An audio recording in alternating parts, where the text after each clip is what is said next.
நீ சபையை நிறுத்தி வச்சிருக்கீங்க. அப்ப நீ என்ன பேசலாம்?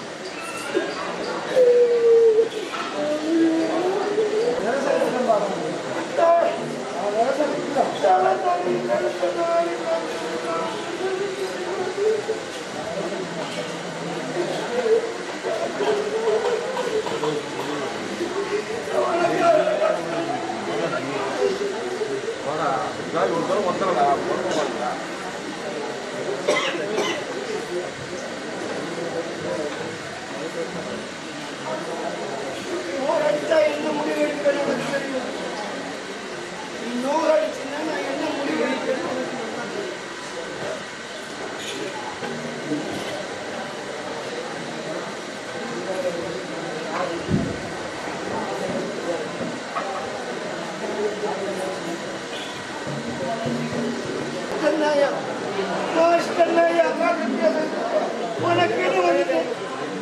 உனக்கு வந்து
பக்தர்களுக்கெல்லாம் நமஸ்காரம். ஸ்ரீ முத்தப்பன் ஸ்ரீ கருங்காளிகாம்பாள் திருக்கோவில். இது சின்ன ஃபோட்டோவாக இருந்து அதிலிருந்து அம்பாளுடைய அருளுடைய காரணத்தால் இவ்வளோ பெரிய ஆலயமாக இது வளர்ந்துருக்கு. இந்த ஆலயம் கட்டுறதுக்கு முன்னாடி இந்த இடம் வந்து பெரிய ஏரியா இருந்தது, குளமாக இருந்தது. அதில் தான் அம்பாளுடைய ஆலயம் நிறுவப்பட்டது. இங்கே பாண்டிய மன்னர்களால் பூஜிக்கப்பட்ட முத்தாரம்மன், சோழ மன்னர்களாக பூஜிக்கப்பட்ட வீரமனோகரி, சேர மன்னனால் பூஜிக்கப்பட்ட கருங்காளிகாம்பாள் அப்படின்னு சொல்லி 3 அம்பாள்களும் இங்கே இருக்காங்க. இந்த ஆலயத்தினுடைய சிறப்பு, இந்த ஆலயத்தை நாடி வந்து ஒவ்வொரு நாளும் இல்லை செவ்வாய்க்கிழமை வந்து தீபம் போடுறவங்க, வெள்ளிக்கிழமையில் வந்து தீபம் போடுறவங்களுக்கு, புத்திரபாக்கியம் இல்லாதவங்களுக்கு புத்திரபாக்கியமும், தொழில் முறையில் இருக்கக்கூடிய இடைஞ்சல்கள் பிரச்சனைகள் இதெல்லாம் தீர்வதும், கஷ்டம் மனக்கவலை பக்தர்களுடைய எண்ணங்களை எல்லாம் அம்பாள் செவியெடுத்து அவருடைய காரணங்களை எல்லாம் மாற்றி கொடுக்கறதுனாலையும் அம்பாள் சிறப்பாக அங்கே பேர் விளங்கிட்டு இருக்கா. இந்த ஆலயம் உருவாகி இந்த பங்குனி மாதத்தோடு 19 ஆண்டுகள் இந்த கொடை திருவிழா நடந்துகிட்டு இருக்கு. இந்த ஆலயத்தில் 2 திருவிழாக்கள் நடைபெறும். ஒன்று நவராத்திரி தசரா உற்சவம். நவராத்திரி தசரா திருவிழா தமிழ்நாட்டிலேயே, ஏன் இந்தியாவிலேயே 3வது இடமாக கருதப்படக்கூடிய அளவுக்கு அம்பாளுடைய சிறப்பு உண்டு. முதல் இடம் மைசூர் தசரா, 2வது குலசேகரப்பட்டினம்னு சொல்லக்கூடிய குலசேகரப்பட்டினம், 3வது வியாசைப்பட்டினம்னு சொல்லக்கூடிய இந்த வியாசைப்பட்டினத்தில் தான் அம்பாளுடைய தசரா திருவிழா ரொம்ப சிறப்பாக அமையும். அது புரட்டாசி மாதம் 10 நாள் கொடியேற்றத்தோடு தொடங்கி மகிஷாசூர சம்ஹாரம்னு சொல்லக்கூடிய சூரசம்ஹாரத்தோடு முடியும். அதுக்கு பக்தர்கள் எல்லாம் மாலை போட்டு விரதம் இருந்து ஒவ்வொருத்தரும் ஒவ்வொரு வேஷங்கள் கட்டி, காளி வேஷம், அம்பாள் வேஷம், பேய் வேஷம், பூத வேஷம், ஆண் பெண் வேஷம், போலீஸ் வேஷம், இந்திரன் முதலான தேவர்களுடைய வேஷங்கள் இதெல்லாம் போட்டு அம்பாளுக்கு தர்மம் எடுத்து தன்னை தாழ்த்தி மற்றவங்க இடத்துல பிச்சை எடுத்து அந்த பிச்சையின் கிடைத்த பாக்கியத்தை கொண்டு வந்து அம்பாளுக்கு செலுத்துறது. தன்னை தாழ்த்திக்கணும். அம்பாள்கிட்ட நான் உயர்ந்தவன் நெஞ்ச நிமித்தாம நான் தாழ்ந்தவன், உங்ககிட்ட தாம கையேந்தி நிற்கிறேன் அப்படிங்கிறது போல தன்னை தாழ்த்திக்கணுங்கிறக்கூடிய தாற்பயமும், காம குரோத லோப மோக மத மாச்சரியம்னு சொல்லக்கூடிய 6 வகையான குணங்களின் சம்ஹாரமும் நடக்கிறது அந்த சூரசம்ஹாரம். அது புரட்டாசி மாதம் நடைபெறும். அது 21 ஆண்டுகள் நடந்து வந்திருக்கு. இது 19 வருஷமாக நடந்துக்கிட்டு இருக்கு. இந்த பங்குனி மாத திருவிழா ஒவ்வொரு ஆண்டும் பங்குனி மாதம் 2வது செவ்வாய்க்கிழமை திருக்கால் நட்டி அதிலிருந்து 8 நாள் அம்பாள் விரதமாக இருந்து 8வது நாள் அம்பாளுக்கு திருக்குடை நடக்கும். அன்னைக்கு திங்கட்கிழமை அன்னைக்கு கணபதி பூஜை, சாஸ்தா பூஜைன்னு சொல்லி கணபதிக்கும் சாஸ்தாவுக்கும் இங்கே எங்கேயும் நடக்காத அளவுக்கு சிறப்பான பூஜைகள் நடக்கும்.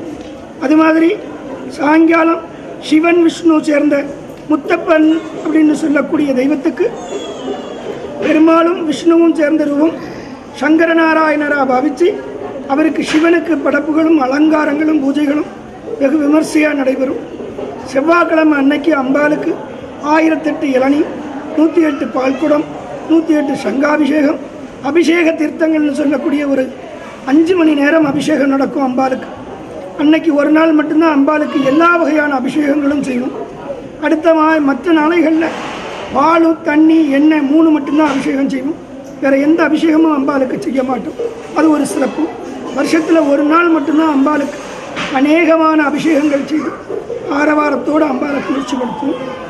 செவ்வாய்க்கிழமை நைட்டு அம்பாளுக்கு 3 கிரகங்கள் அலங்காரம் பண்ணி கோயிலுடைய ஆலயத்தினுடைய மருளாடிகள் வந்து கிரகம் எடுத்து அக்னி சட்டி எடுத்து அம்பாள் ஊருக்குள்ளே போய் வந்ததுக்கப்புறம் மது பொங்கல்னு சொல்லக்கூடிய பொங்கல், நெருப்பு இல்லாமல் மண்பானையில் பால் ஊற்றி அந்த பால் பொங்கி வழியும் அம்பாள் முன்னாடி. அது ஒரு சிறப்பு. அதுக்கு பிறகு இரவில் மருளாடிகள் வந்து அம்பாளுடைய மருந்து ஒன்று வைக்கப்படும். அந்த மருந்து அம்பாளே சொல்லி அது மூலமாக செய்யப்படக்கூடிய மருந்து, புத்திரபாக்கியங்கள் இல்லாதவங்களுக்கு கொடுக்குற மருந்து. அந்த மருந்தை அம்பாளே வந்து இரவு 12 மணிக்கு புத்திரபாக்கியம் இல்லாதவங்களை ஒவ்வொருத்தரையாக கூப்பிட்டு கொடுப்போம். யாரை முதல்ல கூப்பிடுறாங்களோ அவளுக்கு முதல்லையே கிடைக்கும். யாரை அந்த நாளை கணக்கு பண்ணிக்கிறவங்க எத்தனாவது ஆளாக நம்மளை கூப்பிட்டா எவ்வளோ நாள் கழித்து கிடைக்குங்கிறத அவங்க முடிவு பண்ணிக்கலாம். அந்த மாதிரி புத்திரவாக்கியங்கள் கிடைக்கும். அதே மாதிரி கஷ்டப்பட்டவங்க மனசில் என்ன காரியங்களை எண்ணங்களோடு வர்றாங்களோ அன்னைக்கு மருளாடிகள் கூப்பிட்டு அம்பாலே கூப்பிட்டு நீ இது நினச்சி வந்திருக்க, இந்த காரியத்தை உனக்கு நான் சிறப்பாக முடிச்சு வைப்பேன்னு சொல்லி முடிச்சு கொடுத்துக்கிட்டு இருக்கா. அதனால் பக்தர்களும் நோய்கள் எத்தனையோ மெடிக்கல் மிராக்கல்னு சொல்லக்கூடிய அளவுக்கு வியாதிகளில் இருந்திருந்தவங்களெல்லாம் அம்பாள் காப்பாற்றி கொடுத்துருக்கா.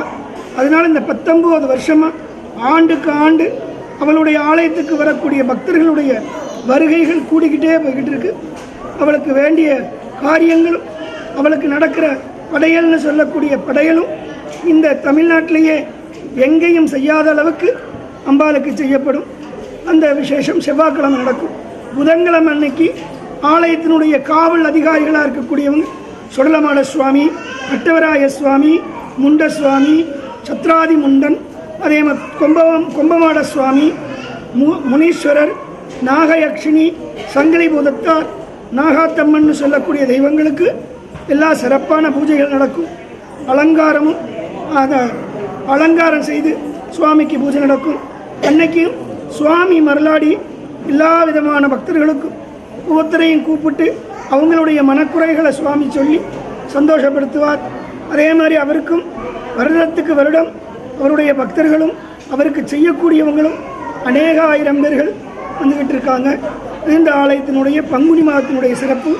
அது மட்டும் இல்லாமல் உலக நன்மைக்காக, உலக மக்களுடைய நன்மைக்காகவும், ரெண்டாவது மழை வேணும்னு சொல்லி கேட்டு முளைப்பாரி போட்டு முளைப்பாரியும் பெண்கள் எல்லாம் எடுத்து வருவாங்க.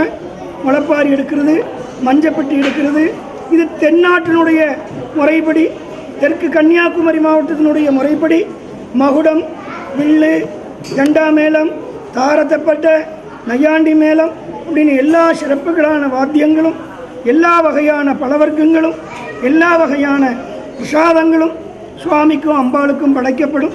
இது இந்த ஆலயத்தினுடைய சிறப்பு. பக்தர்களெல்லாம் அவங்க எண்ணங்களும் நாட்டங்களும் அவங்களே தேடி வந்து சுவாமிக்கு எல்லாம் சிறப்பு செஞ்சிட்டு இருக்காங்க.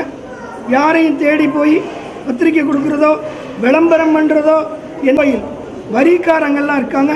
ஆலயத்திற்கு வரி உண்டு. வருஷத்துக்கு 1001 ரூபாய் வரி. அவங்களுடைய விசேஷங்கள், விசேஷ நாள்கள், கல்யாண நாள்னு சொல்லி உலகத்தில் என்னென்ன பழங்கள் இருக்கோ அத்தனை வகையான பழங்களால் சுவாமியை அலங்காரம் பண்ணி முக்கணி கடைன்னு சொல்லி அன்றைக்கி கனிக்கூடை நடக்கும். அது இங்கே ஆலயத்தில் நடக்கிற விசேஷம். ஒவ்வொரு பௌர்ணமியும் விளக்கு பூஜை உண்டு. விளக்கு பூஜைக்கு பெண்கள் எல்லாம் வந்து விளக்கு வச்சு அம்பாளை ஆவாகனம் பண்ணி பூஜை பண்ணுவாங்க. அந்த விளக்கு பூஜையிலையும் நிறைய கன்னிமார்களுக்கு திருமணங்கள், நிறைய குழந்தை இல்லை பாக்கியம் இல்லாதவர்களுக்கு குழந்தை பாக்கியம், இது மாதிரி எல்லா சிறப்பும் ஆலயத்தில் நடந்துகிட்ருக்கு. இந்த ஆலயம் இல்லை அம்பாலாலையே உருவாக்கப்பட்டு, அம்பாலாலையே நிர்வாகிக்கப்பட்டு, அம்பாலே இதுக்கு உதாரணமாக இருந்துகிட்ருக்கு. இந்த ஆலயத்தில் இந்த திருவிழா முடிஞ்ச உடனே ஆலயத்தை பூட்டி கால பைரவர் கையில் சாவி ஒப்படைக்கப்படும். அதுக்கு பிறகு 8 நாள் கழித்து உற்சவ தோஷம் நிவர்த்தி பண்ணி பழையபடி சுவாமிகிட்ட இருந்து சாவி வாங்கி தான் ஆலயத்துக்கு பூஜை நடக்கும். வியாழக்கிழமையிலேருந்து மறு வியாழக்கிழமை வரைக்கும் பூஜை கிடையாது. நான் இங்கே தான் பிறந்ததெல்லாம் இங்கேருந்து தான் நான் சின்ன பிள்ளைல ரொம்ப முடியாமல் இருந்தேன். இவங்க தான் என்னை பார்த்து எனக்கு சரி பண்ணாங்க. என் உடம்புல மூளைக்கு ஒரு நரம்பில் கட்டிலாம் இருந்துச்சு. அம்மா சொல்லி தான் எனக்கு சரியாச்சு. இப்போ கல்யாணம் ஆகியும் எங்கள் வீட்டுக்கார குடும்பத்தில் எங்கள் வீட்டுக்காரருக்கு ரொம்ப உடம்பு முடியாமல் இருந்துச்சு. அம்மா போய் எனக்கு சரி பண்ணாங்க. ஒரு வருஷமும் ஒவ்வொரு விஷயத்துக்கும் நான் விரதம் இருப்பேன். நல்லபடியாக வேண்டி எங்கள் குடும்பம் நல்லா இருக்குது.